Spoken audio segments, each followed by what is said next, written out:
Good afternoon, everybody. Just during this lockdown, I thought we would try and spice up our lives a bit, and I'm going to show you a very easy way to create a very delicious lamb curry. So I've prepped 1.2 kilograms of mutton. This will feed up to 6 people. You could use the mutton, lamb or goat. It works just as well. 3 chopped onions. You have your vegetable oil. I've used a normal dessert spoon as the unit of measure.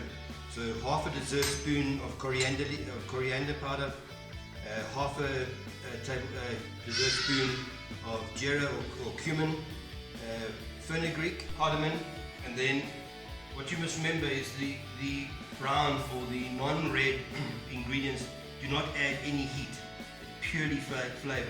The last two are different masalas. You can use just a plain curry powder, which will work just as well.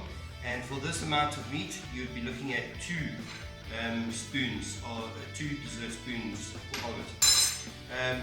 You're going to have 4 star anise, 4 tubes of cinnamon, half a handful of bay leaves, half a handful of curry leaves, 3 chopped chilies, but then again, for your palate. If you do not want it too hot, cut back on the chilies, rather go for 1. If you like it very hot, this will bring it out. You can go as wild as you want. Half a cup of chopped garlic and half a cup of chopped ginger. This is just a quick snapshot of what the ingredients all look like.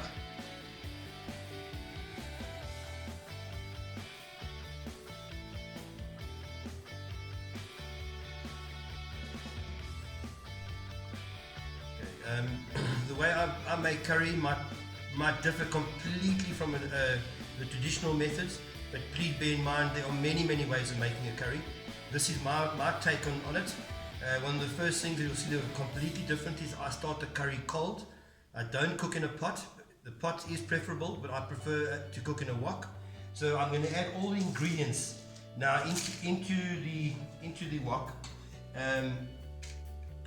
The reason why I started cold is because I believe that the ginger and garlic has a much better chance of actually cooking up slowly rather than being dropped into boiling hot oil and being scorched right from the beginning. So you'll see everything goes in. The oil I'll put in last. And just be careful here, you don't want to put too much oil into the ingredients, otherwise you're going to be left with a curry that you're going to be scooping oil off in the end. So pour the oil in, and as soon as the spice is wet, stop. Alright, so as you can see, this isn't swimming in oil. This is just enough oil that we can start the cooking process. You want to cook your spice, you want to cook your fresh garlic and ginger slowly to get the best flavors out of it. This process of the curry is going to take between 5 and 15 minutes. Don't rush it. Let the spice cook. Keep on stirring it, and slowly bring it up to a simmer, but don't overcook it. So it's been cooking now for around 10 minutes. The spice. I've just added the onion to the wok. This is going to cook now for a few more minutes, just to get these onions nice and soft.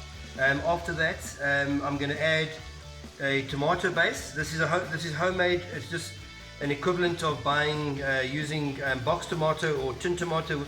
This is just a much cheaper version. You can use fresh tomatoes as well. For this size of curry, 3 to 4 tomatoes will suffice. How this works is really, if you're in your fruit and veg or your pick and pay, buy the cheapest tomatoes you can find. Bring them home, drop them into a tub of boiling hot water. After a few minutes you'll be able to take the skins off very easily, liquidize it, add 2 or 3 tablespoons of red wine vinegar, a little bit of salt, and there you've got your box tomato at the 10th of the price. Alright, so the onions are now been sweated down, they're nice and soft. I'm going to add the tomato base. That's just going to melt in the middle of it.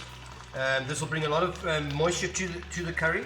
I'm going to put the lid of the wok on now, and that'll cook at a very slow pace, and will start to stew up. This is where a lot of the flavor of the curry is built.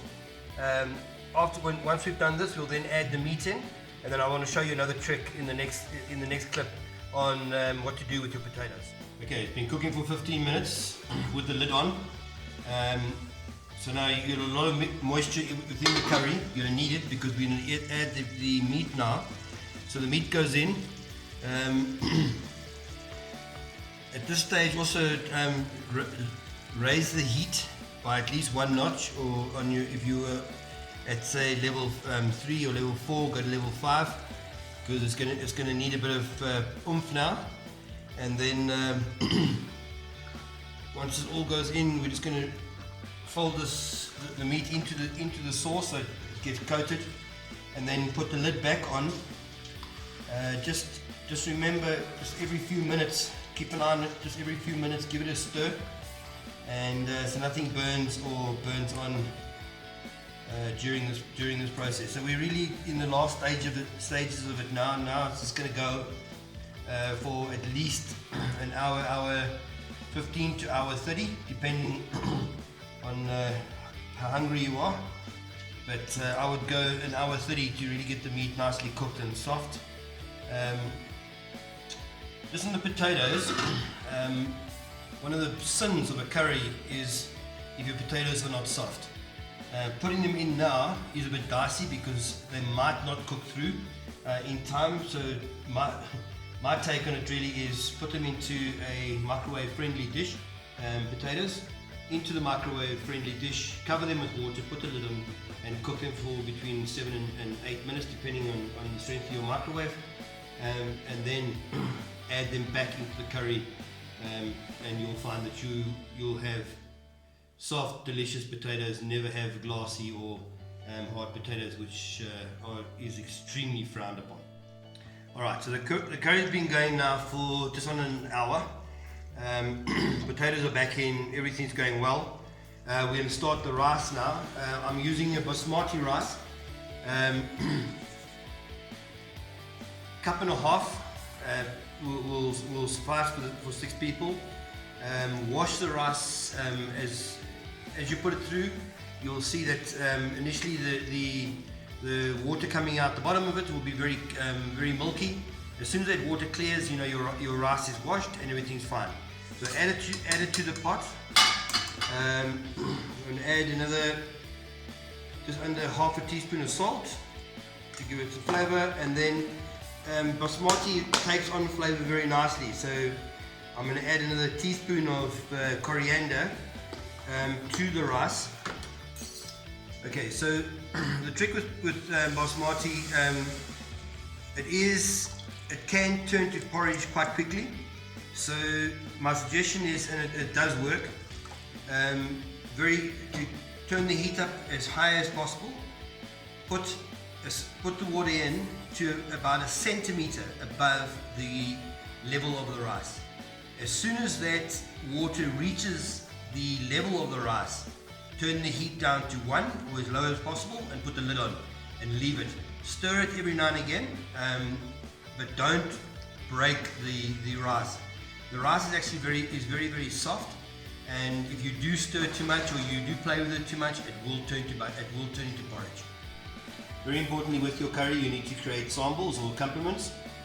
And the first one we've created is a carrot, tomato, onion, garlic, a teaspoon of coriander, a teaspoon of cumin, a little bit of salt, brown vinegar, and then add sugar to the taste so that you get the balance of the sweet sour. Very important. This will help cut the richness of the lamb.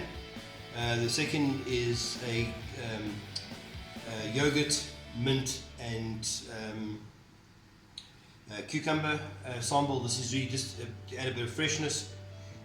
Both of these accompany the dish very well, and then of course to your own taste. If you'd like Mrs. Ball's chutney or any other chutney, also just as good. Right, we're done. We have the lamb curry. I've garnished it with a bit of coriander leaves, got the fluffy basmati rice flavored by coriander as well. The samballs, and of course the very famous Mrs. Balls. Cooking is not an easy job, and just remember to stay hydrated at all times and keep fit. But really, on a serious note, to the families, this gives a great opportunity for people to get together, be innovative, spend time together and chat while you're creating some phenomenal dishes. I only hope you and wish you the best at this time.